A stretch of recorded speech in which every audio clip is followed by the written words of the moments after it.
ಇದೆ. ಗಣ್ಯಾತಿ ಗಣ್ಯರಿಗೆ ಮಾತ್ರ ಪಾಸಿನ ಅವಶ್ಯಕತೆ ಇರುವುದು ಹೊರತು ಜನಸಾಮಾನ್ಯರಿಗೆ ಪಾಸಿನ ಅವಶ್ಯಕತೆ ಇಲ್ಲ. ವಿಜಯೋದಯದ ಕಡೆಯಿಂದ ಪ್ರವೇಶ ಮಾಡುವಾಗ ಯಾವುದೇ ಪಾಸಿನ ಅವಶ್ಯಕತೆ ಇಲ್ಲ. ಕೇವಲ ಗಣ್ಯಾತಿ ಗಣ್ಯರಿಗೆ ಮಾತ್ರ ಪಾಸಿನ ವಿತರಣೆಯನ್ನು ಮಾಡ್ತಾ ಇದ್ದೇವೆ. ಹಾಗಾಗಿ ಯಾರು ಈ ಗೊಂದಲಕ್ಕೆ ಒಳಪಡಬಾರದು. ಈ ಕಾರ್ಯಕ್ರಮದಲ್ಲಿ ಭಾಗವಹಿಸಲಿಕ್ಕೆ ಅಪೇಕ್ಷಿಸಿದ ಎಲ್ಲರಿಗೂ ಕೂಡ ಹಾರ್ದಿಕವಾದ ಸ್ವಾಗತ ಇದೆ. ಇದನ್ನು ಮುಕ್ತ ಪ್ರವೇಶ ಇದೆ. ಇದು ಜನರ ಒಂದು ಆತಂಕವನ್ನು ಮಾಧ್ಯಮದವರು ನಿವಾರಿಸಬೇಕು ಅಂತ ನಾವು ಈ ಸಂದರ್ಭದಲ್ಲಿ ಸ್ವಾಮಿಗಳು ಮತ್ತೆ ಮೋದಿಯವರು ಮಾತ್ರ ಬರ್ತಾರೆ. ಚಂದ್ರಶಾಲೆಯಲ್ಲಿ ಎಲ್ಲ ಸ್ವಾಮಿಗಳ ಜೊತೆಗೆ ಮೋದಿಯವರು ಭೇಟಿಯನ್ನು ಮಾಡ್ತಾರೆ. ಎಲ್ಲರಿಂದ ಆಶೀರ್ವಾದವನ್ನು ಸ್ವೀಕಾರ ಮಾಡ್ತಾರೆ. ಅಷ್ಟಮಠಾಧೀಶರನ್ನು ಆಹ್ವಾನ ಮಾಡಿದ್ದೇವೆ. ಅವರೆಲ್ಲರಿಂದಲೂ ಕೂಡ ಆಶೀರ್ವಾದವನ್ನು ಪಡೆಯಲಿದ್ದಾರೆ.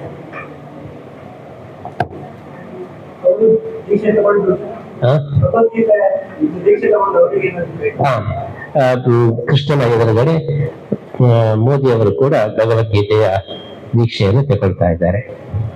ಈಗಾಗಲೇ ಅನೇಕ ಜನರು ದೀಕ್ಷೆಯನ್ನು ತಗೊಂಡಿದ್ದಾರೆ. ಇವತ್ತು ನಿತಿನ್ ಗಡ್ಕರಿ ಅವರ ಮನೆಯವರು ಭಗವದ್ಗೀತೆಯನ್ನು ಬರೆದು ಸಮರ್ಪಣೆ ಮಾಡಿರ್ತಾರೆ. ಅವರ ಕುಟುಂಬದವರೆಲ್ಲರೂ ಕೂಡ ಭಗವದ್ಗೀತೆಯನ್ನು ಬರೆದು ಸಮರ್ಪಣೆ ಮಾಡ್ತಾ ಇದ್ದು, ನಿತಿನ್ ಗಡ್ಕರಿ ಅವರು ಬರುವ ತಿಂಗಳಲ್ಲಿ ಉಡುಪಿಗೆ ಬರ್ತೇನೆ. ಇಲ್ಲ, ಅವರು ಲಘು ಉಪಹಾರ ಮಾತ್ರ ಸ್ವೀಕಾರ ಮಾಡ್ತೇನೆ ಹೇಳಿದ್ದಾರೆ. ದೇವರ ಪ್ರಸಾದ ರೂಪವಾಗಿ ಮುಖ್ಯವಾದ ಭೋಜನ ಇಲ್ಲಿ ಮಾಡುವುದಿಲ್ಲ.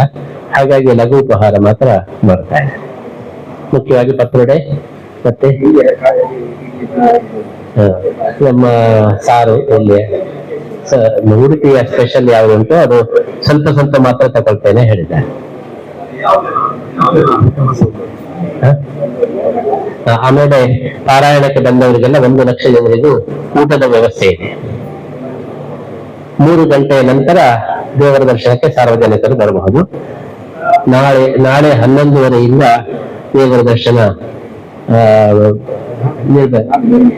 ಬೆಳಿಗ್ಗೆ 8 ಗಂಟೆಯಿಂದ ಸಾರ್ವಜನಿಕರಿಗೆ ದೇವರ ದರ್ಶನ ಇಲ್ಲ.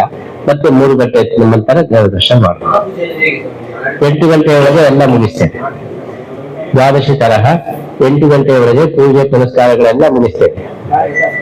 ನಾಳೆ ಯಥಾಸ್ಥಿತಿ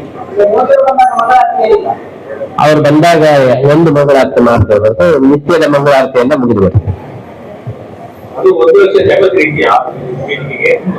ನಮ್ಮ ಉದ್ದೇಶ 1 ಲಕ್ಷ ಜನ ಸೇರ್ಬೇಕು ಅಂತ ಹೇಳಿ.